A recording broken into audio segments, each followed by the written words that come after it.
잘큐제 TV에 오신 전국의 학부모 여러분 안녕하십니까? 오늘은 아이들의 유전적 특성에 대해서 제가 겪고 또 보고 경험한 것에 대해서 여러분들에게 좀 도움이 되라고 그 사례를 들어서 말씀을 드리도록 하겠습니다. 일반적으로 아이를 키우다 보면은 아이가 내가 시키는 대로 안 하거나 또 말을 안 듣거나 하면서 행동을 꼭 자기 일가족의 어떤 자기가 평소에 일가 친척 중에 자기가 평소에 별로 안 좋아했던 그분의 모습이 내 아이의 모습에서 이렇게 나타날 때가 있거든요. 물론 안 그런 분들도 있겠지만은 아이가 말을 안 들을 때 그것이 나타납니다. 그것이 보입니다. 그래서 예를 들어서 큰아버지가 참 나한테는 참 껄끄럽고 나하고 생각이 좀 달라서 항상 좋게 보지는 않고 있는데 가끔 가다가 내 아이의 모습에서 큰아버지의 모습이 비춰주는 수가 있어요. 성격적인 면이 있으나 또 심하면은 얼굴까지 비슷하게 보일 때가 있거든요. 이게 바로 유전입니다. 그래서 부모님들이 자기 자식을 이렇게 공부를 시키거나 같이 생활을 하면서 가끔 이런 생각들을 해요. 저건 도대체 엄마도 안 닮고 아빠도 안 닮고 쟤는 도대체 누굴 닮은 거야?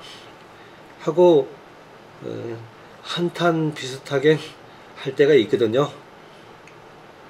그런데 걱정하지 마세요.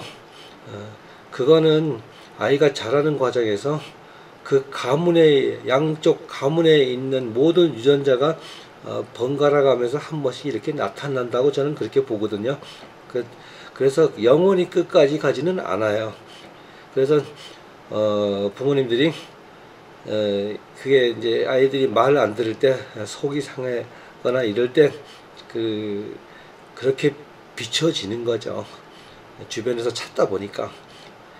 그런데요, 우리나라 속담 중에서 제가 아주 비교육적이고 진짜 싫어하는 말이 있거든요. 그 말 중에 하나가 될성 싶은 나무는 떡잎부터 알아본다. 그러면서 아이들이 어렸을 때 모습을 보고 얘는 뭐 장관이 될 거야, 얘는 뭐 대통령이 될 거야, 그리고 그렇게 판단을 하고 키워봐야 보지만은 그렇게 될 확률은 거의 없죠. 그죠? 그래서 옛날에 어른들이 그런 속담을 만들어낼 때는요, 그때는 참 비과학적인 기준으로 만들어낸 거거든요.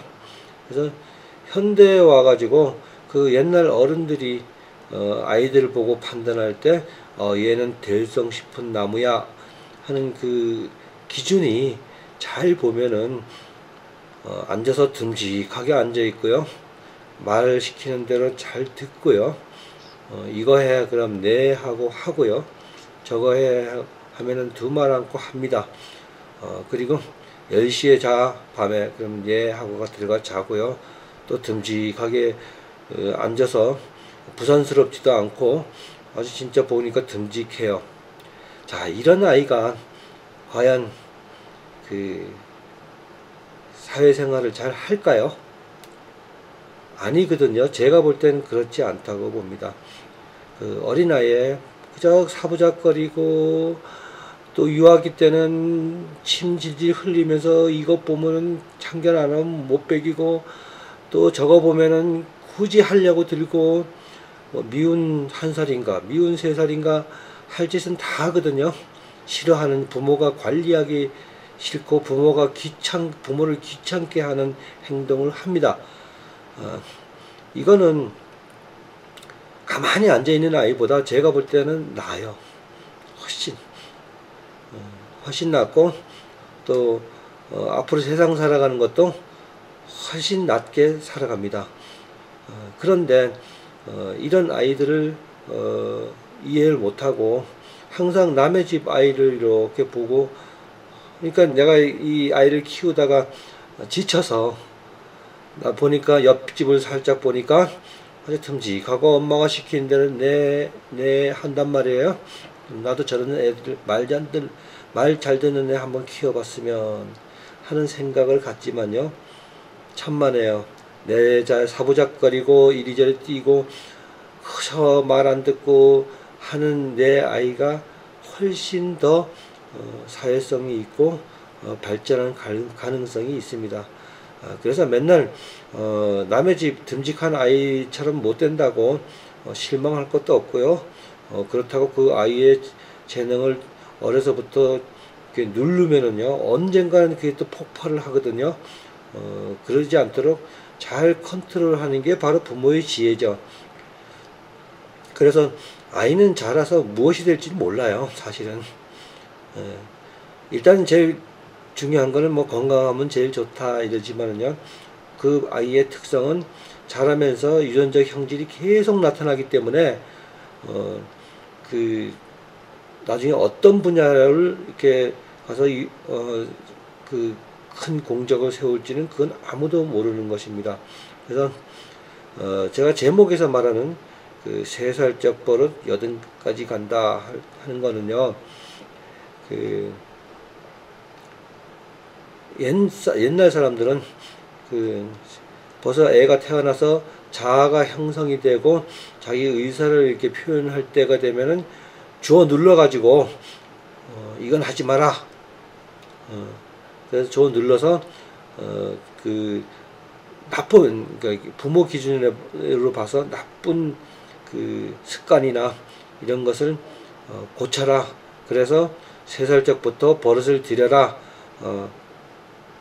그런데 그거보다 더 큰 거는 그 어른들이 봤을 때 3살적에 나타난 버릇은 죽을 때까지 못 고친다. 이래가지고 대성식품나무를 뭐 떡잎부터 알아본다, 이런 말을 만들어냈거든요. 그건 아니에요. 제가 분명히 말씀을 드리지만요, 3살적부터 유전적 형질이 이제 막 나타나기 시작을 하는데요, 그거는 그때 지나면은 또 새로운 차원에서 유전 형질이 나타나기 시작을 합니다. 그러면은 그걸 그냥 내버려 두면은 사실 크면서 공부를 해야 되잖아요. 이 공부를 하는데 가장 방해가 되는 요인으로 이렇게 고착이 돼 버리고 말아요. 그래서 부모는 때로는 3살에서 자기 생각을 내비치면서 자기 고집을 할 때 공부의 기준을 두고 이 아이가 공부를 잘할 수 있도록 그 유전적 형질을 제어를 해줄 필요가 있거든요. 그런 게 제가 이제 말씀드리는 좋은 습관, 특히 그 어렸을 때부터 글 쓰는 습관, 글을 이렇게 제대로 쓸 수 있게끔 하는 거는 글씨를 배울 때부터는 진짜 강하게 억제를 시켜가지고 막 개판으로 쓰는 거를 억제를 시켜줘야 됩니다. 3살적 때 나타난 유전자를 제가 마구 억제하라는 건 아닙니다. 앞으로 얘가 공부를 해야 되는 기준으로 봤을 때 방해가 되는 요소는 꼭 개선을 해줘야 된다. 그것은 아이가 자라서 대학에 가서 자기 목표를 이룰 때까지는 부모가 아이의 유전적 형질을 제어를 해줘야 된다, 이런 뜻이거든요. 그래서 그것만 성공을 한다면은 다양한 재능을 가진 아이들이 제대로 크고 부모가 꿈꾸었던 그런 성장 목표, 그것을 이루는데 엄청난 도움이 되고 꼭 이루어낼 수 있다. 이 점을 제가 꼭 말씀을 드리고 싶네요. 지난 얘기지만요, 저는 어렸을 때 꿈은 화가가 되는 거였어요. 그래서 옛날에 바닷가에 이렇게 나가면은, 옛날엔 바닷가에는 사람이 없어요. 다들 애들이나 뭐 어른이나 할 것 없이 그 이렇게 어촌이나 그 항구 주변 말고요, 일반적인 지평선이 쭉 깔린 모래사장에는 나오서 있는 사람이 거의 없답니다. 그런데요, 제가 그 주문진에 살 때 그 주문진 앞바다라고 있거든요. 그곳에 이렇게 어렸을 때 이렇게 나가 보면은요, 어떤 아저씨가 한 분이 스케치북을 가지고 그림을 그리시는 분이 있었어요. 그래서 이렇게 그 호기심이 발동해서 그 사람 옆으로 갔더니까 저보고 저쪽에 이 앞에 앉아서 잠깐만 움직이지 말고 있을래 하면서 그 스케치북에다가 그림을 그리는데 저를 갖다 놓고 이제 데생을 한 거예요. 스케치를 하고 하면서 여러 장의 그림을 딱 그리는데 내 얼굴이 탁 나오는 거예요.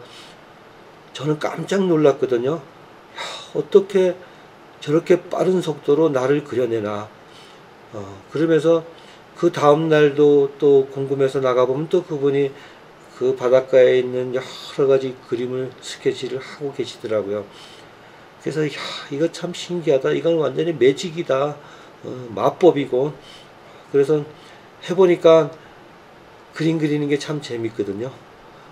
그랬는데 나중에 알았는데요, 그분이 바로 그 유명한 신동우 화백이었습니다. 그래서 그분이 저를 어렸을 때 그림을 많이 바닷가 나갈 때마다 이렇게 그림을 그려주셨는데요. 그분이 아마 그때 무슨 일이 있었는지 모르지만은 그때 이렇게 무슨 구상을 하러 오셨는지 청년 시절에 그 바닷가에서 그림을 그리고 계셨고요. 그리고 그 귀향을 하셔서 그림을 제가 들은 첫 작품은 만화 홍길동전이라고 만화 영화를 만드셨더라고요. 그래서 그 영화를 아주 어렸을 때 재밌게 봤는데요. 제가 왜 이런 이야기를 하나 그러면요, 한순간에 어떤 그것을 어렸을 때는 보면은 그것에 확 빠져드는 수가 있어요. 저도 그런 경험이 있거든요. 그래서 제가 초등학교 3학년 때 그래도 반에서건 그림 잘 그리기로 소문이 났었거든요. 그래서 이 스케치북 안에다가 가득 크레용으로 그림을 그립니다. 그러면 어쨌거나 미술 시간에 제가 그린 그림은 꼭 뒤에 가서 붙어요. 그러다 보니까 어느 날 그 지역에 여러 개의 초등학교, 그러니까 국민학교죠. 국민학교들이 모여가지고 사생대회라는 걸 했었어요. 그때는 그림 그리는 게 사생대회예요. 그래서 그게 저희 반 대표로 이제 제가 나갔죠. 가서 나갔는데 그때 그 대회의 그 화제가 나하고 자기하고 제일 친한 친구의 얼굴을 그려라, 이게 시험 문제였어요. 그래서 저는 열심히 이제 친구를 그렸죠. 제가 그때 어렸을 때 제일 친한 친구는요, 그쪽에 등대수의 아들인데요. 초등학교 때는 왜 끝나면은 이런 시험지에다가 저기 등사라고 하죠. 이렇게 밀어서 등사를 하면은 숫자도 있고 뭐 이렇게 동그라미도 있고 막 채우고 하는 거, 일일 공부 비슷한 걸 한 장씩 주거든요. 그걸 이제 학교 가서 하는 거예요. 선생님이 내주는 거를 등사지로, 등사용지에다 인쇄를 해가지고 한 장씩 나눠주는데, 그 친구가 학교를 못 와요.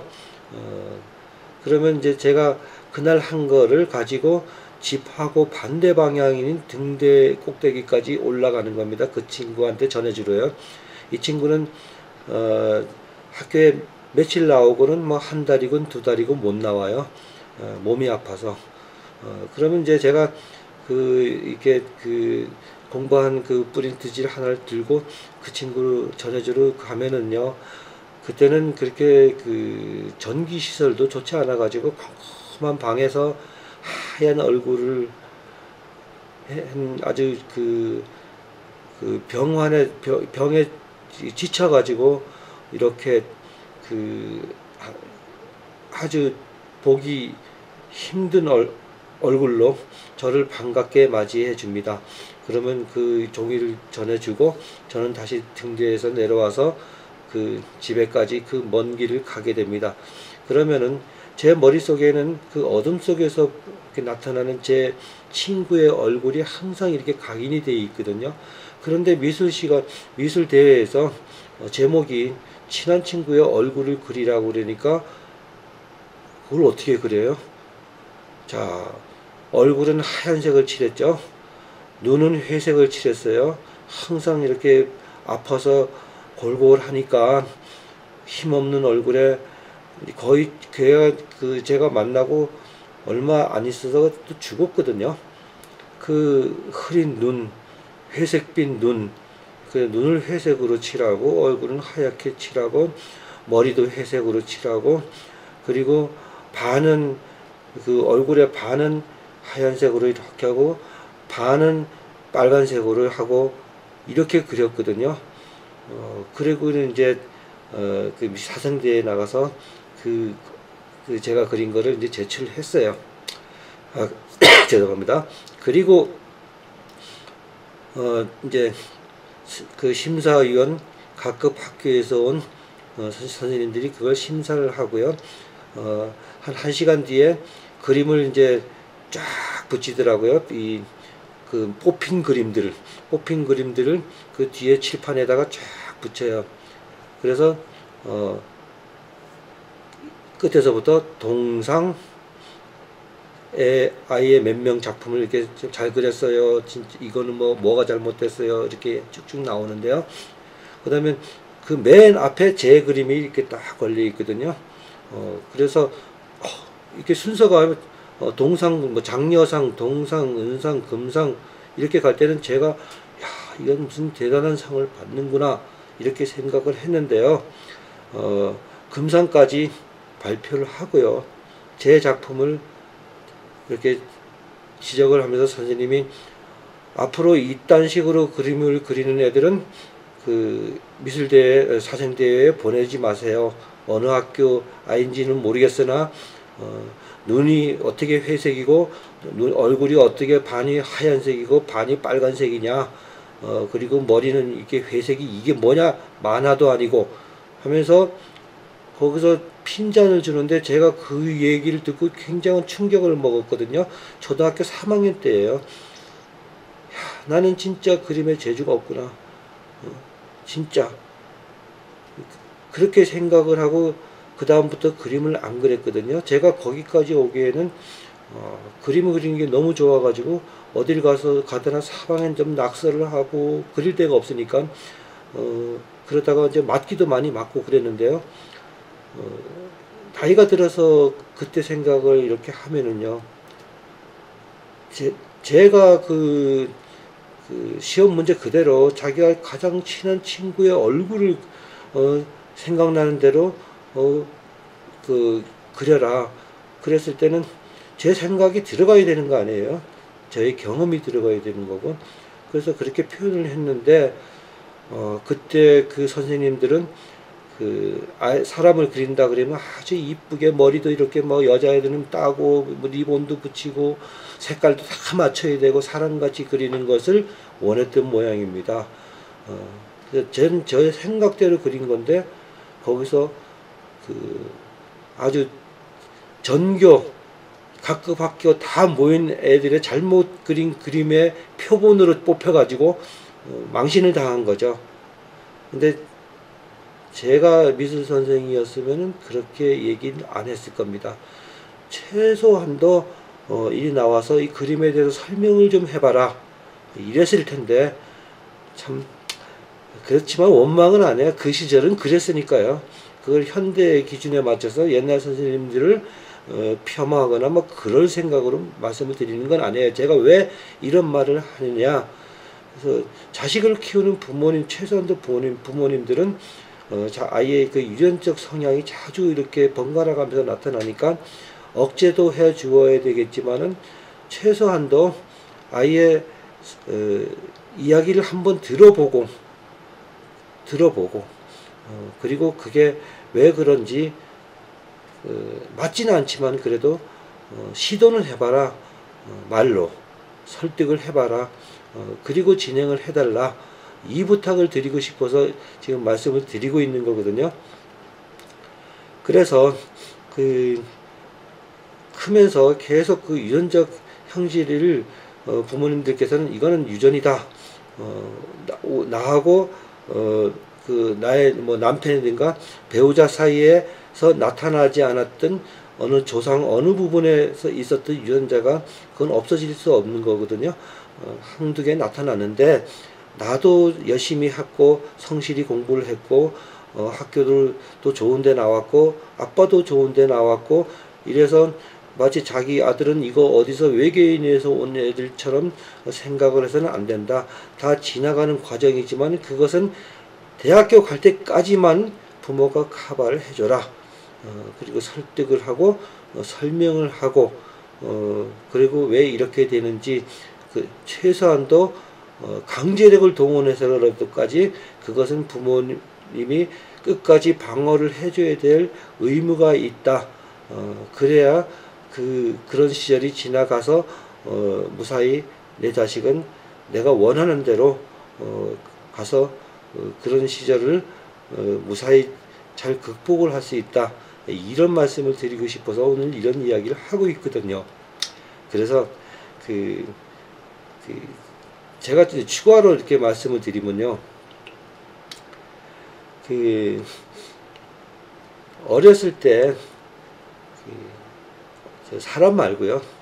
자, 병아리는 알에서 깨어나면은요 거의 같아요. 노란색 또 아니면 검은색이 섞여서 나오든가. 그래서 병아리는 다 같습니다. 그렇지만은 자라면서록 그 솜털이 다 노란색이 빠지면서 흰색으로도 변하고요. 뭐 이렇게 누런색으로도 변하고 뭐 까만색으로도 변하고 이러잖아요. 사람도 마찬가지거든요. 근데 이 닭으로 치면은 이 병아리 때는 참 귀엽고 다 커서 성인 닭, 장닭이라든가 멋있잖아요. 그럼 중간쯤 가는 닭 참 볼품 없죠. 저게 쑥닭인지 저게 암탉인지 잘 모를 거예요. 그러면서 벼슬이 다 나봐야 알죠. 그죠? 그러면서 날개죽지도 별로고 털도 깃털도 별로고 이거는 뭐 아주 볼품도 없어요. 자, 우리네 나이 똑같습니다. 자, 중학교 중3서부터 이제 아이가 성장을 본격적으로 하면 참 볼품이 없습니다. 그렇지만은 아이들은 그 볼품 없는 것을 조금이라도 좀 만회를 해보려고 뭐 루즈도 바르고 뭐 별짓을 다 하죠. 제가 이 얘기를 왜 하냐 그러면요. 그건 좀 말려달라. 어차피 볼품 없는 나이니까. 그렇잖아요. 시간이 지나면 다 멋있게 되잖아요. 그래서 그런 거 하다 보면은 점점 시간도 뺏기고 볼품 없는 데다가 중닭 날개깃도 제대로 안 나오고 진짜 볼품 없는 데다 자꾸 검은색 칠하고 빨간색 칠해봐야 이상하게 되잖아요. 그죠? 이상한 닭이 되기 전에 그런 거는 억제를 해달라. 이런 부탁도 좀 드리고 싶고요. 그래서 이 방학이 끝나는 시점에서 자녀들을 하고 있다가 보면은 많은 트러블이 있었을 거예요. 다 유전적 요인이겠거니 이렇게 보시면 아마 정확하고요. 그리고 2학기 때부터는 부모님이 조금 더 너그러운 마음으로 좀 접근을 해달라. 그리고 아이들이 학교 가서 혹시나 여러 가지 이유에서 상처를 받은 것, 이런 상처를 받았거나 교우 관계에서 트러블이 좀 있어서 공부에 방해된다 하고 느꼈을 때는 빨리 치유를 시켜야 되고요. 그게 아니라는 것을 이야기하고 관심을 자꾸 공부 쪽으로 돌려줘야 됩니다. 자, 그 여름 동안 고생을 하셨는데 이건 사담인데요. 지난달에 제 유튜브 2번째 월급을 받았거든요. 그래서 아직은 뭐 좀 미흡하지만은 다 우리 구독자님들께서 광고를 건너뛰지 않고 또 열심히 봐주시고 저를 도와주셔서요. 사실 제가 개들한테 이 사상충 약을 사줘야 되거든요. 그래서 이게 한 갑에 1견분, 1인분이 아니라 이게 3만 원이에요. 이거를 좀 많이 샀어요. 덕분에. 그래서 제가 아는 그 개들한테는 이거를 나눠줄 수가 있거든요. 이게 1년치예요. 모기한테만 안 물리면 되는데 이 약을 먹으면은 모기한테 물려도 사상충이 안 걸린답니다. 다 여러분들께서 광고를 들어주시고 끝까지 강의를 봐주시고 이런 덕분에 사실 이 3만원짜리 10개 사면 30만원인데요. 그냥 유튜브를 안 하고 개인적으로 지출을 하려면 적은 돈이 아니거든요. 뭐 10개만 하겠습니까? 그래서 아주 경제적인 부담을 없게 해 주셔가지고 우리 구독자님들께 정말 감사하다는 말씀을 드리고 싶네요.